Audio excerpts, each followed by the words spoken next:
Shuhei Yoshida, the former president of PlayStation, and I will say beloved former executive of PlayStation, who championed a lot of things like the PlayStation Vita, the PSP, the PlayStation VR, the PSVR 2, and obviously some of the later generation PlayStation consoles, and a lot of games. He's been a big member of the community. He's up there with people like Reggie Fils-Aimé and a lot of the big executives that have been, mainstream in terms of the gaming community, right? And he's had a lot. He's been very vocal ever since he's left PlayStation.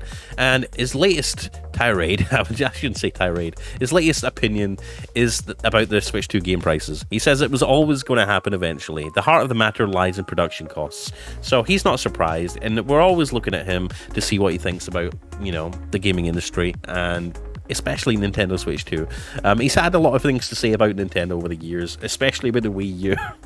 He wasn't too fond of the Wii U and the double screens, but we'll talk about that in another video. But yeah, let's see what he's got to say. But first, like, subscribe, click the bell icon. It really helps out more than you know. I put out multiple videos every day talking about Switch 2, talking about tech and gaming, and your support, whether it's subscribing and clicking the bell icon, it really helps out a lot. And if you haven't got yourself a Switch 2, or what, more importantly, possibly the storage for the Switch 2, the next gen microSD, the EX Express cards for the Switch 2, I put links down below in the YouTube shopping thing here to the 256GB, 128 and 1TB from reputable retailers. These are two of the only retailers that are actually allowing you to order these.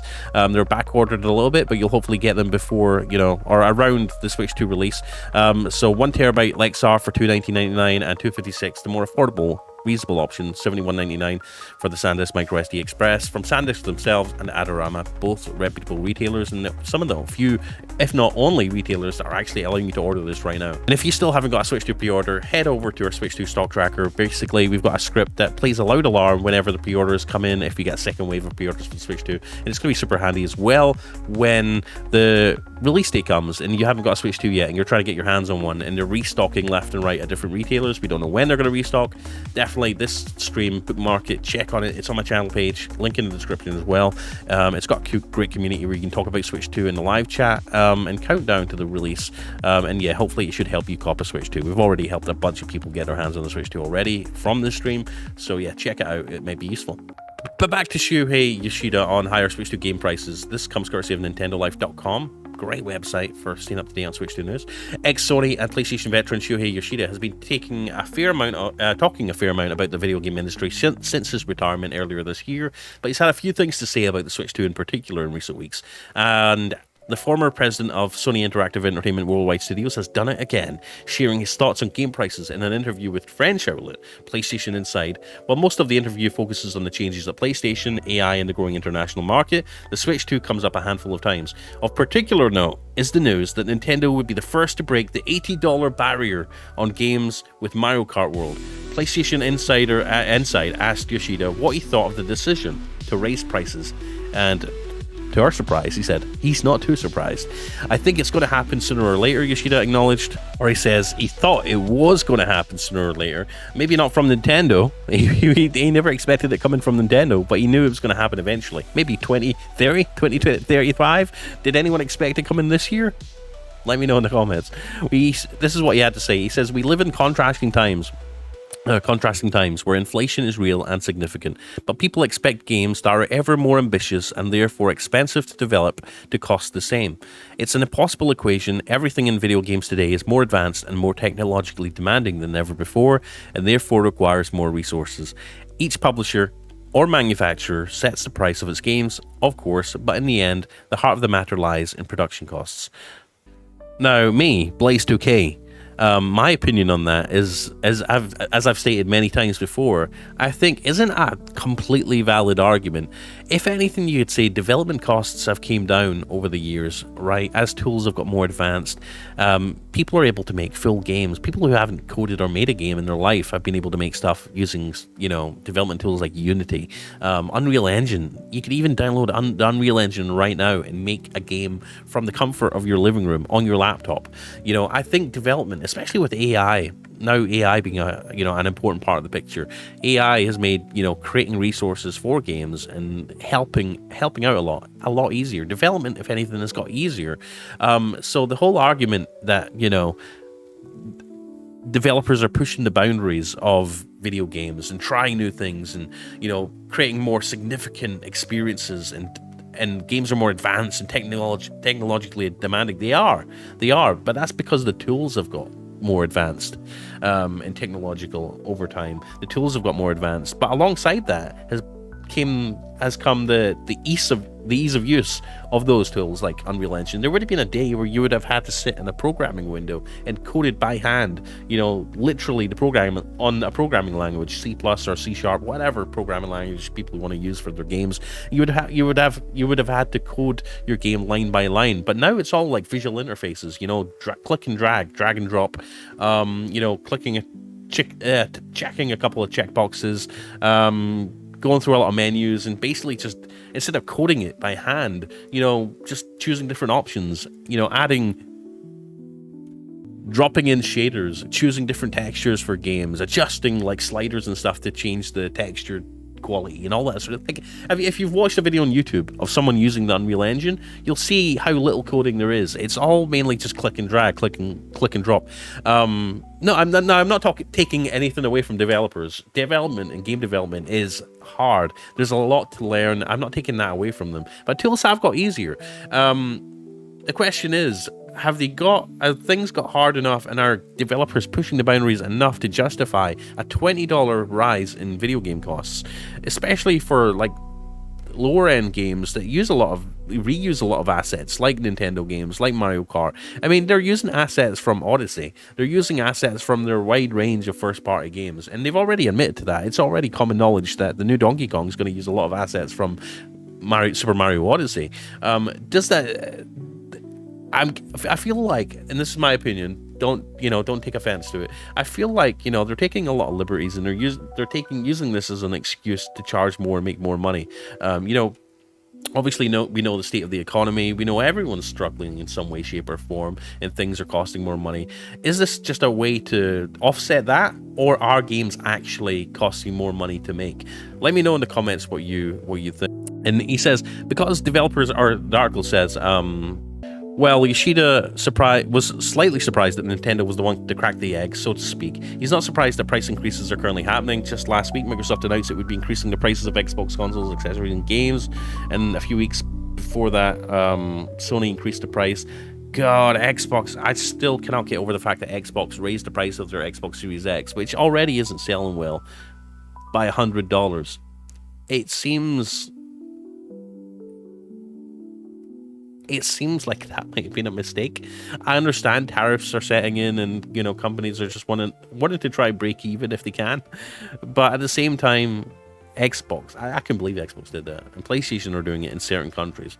But yeah, Nintendo was the first one to crack the egg in terms of the $80 game, and I don't know, I feel like it wasn't justified. They say because developers are spending more on games, many are having to diversify revenue so that they have the budget to create these AAA games. Microtransactions and DLC are definitely not going to help, are they? I mean, they're already cramming games full of DLC content, you know, skin packs, microtransactions, you know. Yeah, let's just keep that and also raise the price of the base game before all that. I mean, as if they're not making enough money on everything else that they're trying to shove in, right? Yoshida thinks that remasters and remakes help on this front. Remember, companies like EA, Ubisoft, Activision, at the end of the day, it's all about the profit margin and the bottom line. You know, if they see an opportunity to raise the price by $20, they will. They'll take it, whether they have justification or not, whether they need to or not. Most likely they don't need to. They're going to take that as an opportunity, and this has set a bad precedent in the gaming industry, I think. And Nintendo are kind of wrong for doing it, honestly, and doing it for games that really I don't think justify $80 for Mario Kart. And I'm sure we'll get people in the comment section of this video say, well, I grew up in the 80s and 70s, games for the NES were $120. Why, you know, $120? I mean, you're right back then, but this is 2025, and games have been $60 for too long now, and game ownership is different now to what it was then as well. You know, technically you could argue that we don't own all these games, and Nintendo have made that clear many times. He says that the increasing number of them doesn't really stem from any kind of nostalgia or a desire to bring games up to date, but it's kind of an easy solution to bring in profits that ultimately help finance new games. The same goes for PC ports. Just before this, the former exec says that he's optimistic about the future of video games, given the amount of technological innovations, with more and more high-quality games coming from all corners of the industry. Yoshida specifically mentioned the Switch 2 here, with its mix of portable and docked video games and technological capabilities approaching those of latest consoles. The possibilities are vast. He still has concerns about Nintendo's identity, praying that they don't just make their games better, but really continue to innovate. But he's really equally excited to see ports such as Elden Ring on the console. And what's Yoshida's most anticipated Switch 2 game?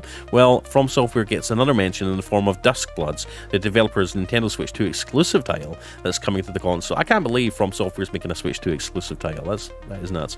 We did hear about Nintendo possibly, or was it Sony? I think Sony has been in negotiations to buy From Software, or at least the From Software's parent company.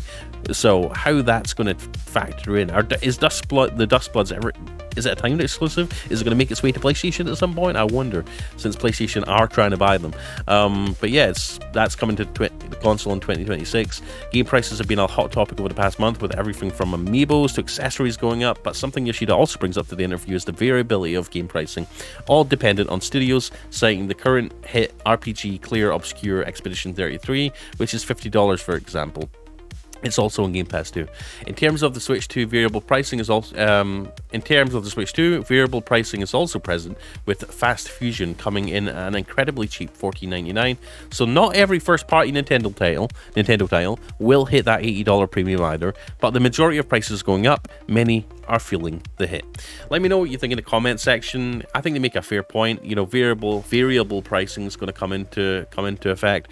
Obviously, we saw Elder Scrolls Oblivion go for sale, at least on PC, for $50, and that's a fantastic game. As far as value for money, $50 for a remake or a remaster of Oblivion is absolutely incredible. I've been playing Oblivion for the past few days. First time I've played Oblivion, and it is incredible, the amount of detail, the amount of scope that game brings, and the literally hundreds of hours you'll get out of that for $50. So I'm hoping that when these companies decide prices for games, they're not just saying, oh, we're just going to release it for $80. You know, that's the standard nowadays, isn't it? Well, I hope they think about it and say, what is this game worth? What is the gamer going to pay for this game? You know, if they want the game to sell for $100, $80, it needs to be worth it. And it needs to show that value when they're trying to show off and advertise it and promote it. If it doesn't, people aren't going to buy it. It's as simple as that. So I hope this kind of backfires on people. Hopefully, you know, there's the greedy companies out there like Ubisoft, EA, you know, hopefully they finally get what's coming to them, and hopefully, you know, in a moment of greed, they put out a game that just clearly isn't worth $80, and they try and sell it for $80 and nobody buys it. Watch them try and blame it on something. Market conditions. People just don't have money to buy games anymore. No, we don't have money to buy $80 games left and right. So yeah, hopefully it comes back to bite them, and hopefully people just have some common sense, and these companies have common sense and price stuff reasonably and price it based on the value it brings, right? And I think Grand Theft Auto 6 is going to be a good example for this. And obviously, as we know, Grand Theft Auto 6 is getting pushed over to 2026. Recently announced, which is a bummer. But yeah, that's really going to be the game that sets a standard for pricing, and I'm looking forward to it. Hopefully, they don't go crazy. Hopefully, I think we've come to expect it. $80 is reasonable for the new Grand Theft Auto. I hope they don't go to 100, because that will set a bad precedent, just like this did. But yeah, I'll see you in the next one, guys. I'm Blaze2K. Like I says, check the links in the video description for some great Switch 2 accessories. Check out the JSOX ones, guys. Also, check out our Switch 2 stock track and stream if you haven't got a pre-order yet. Check out the links to all the microSD cards, because they're going fast, and, you know, you're going to need one of these eventually. Anyways, guys, I love you. I appreciate you. Please like, subscribe, click the bell icon to help me keep making content multiple times a day, and I'll see you in the next one. Peace. Let's go.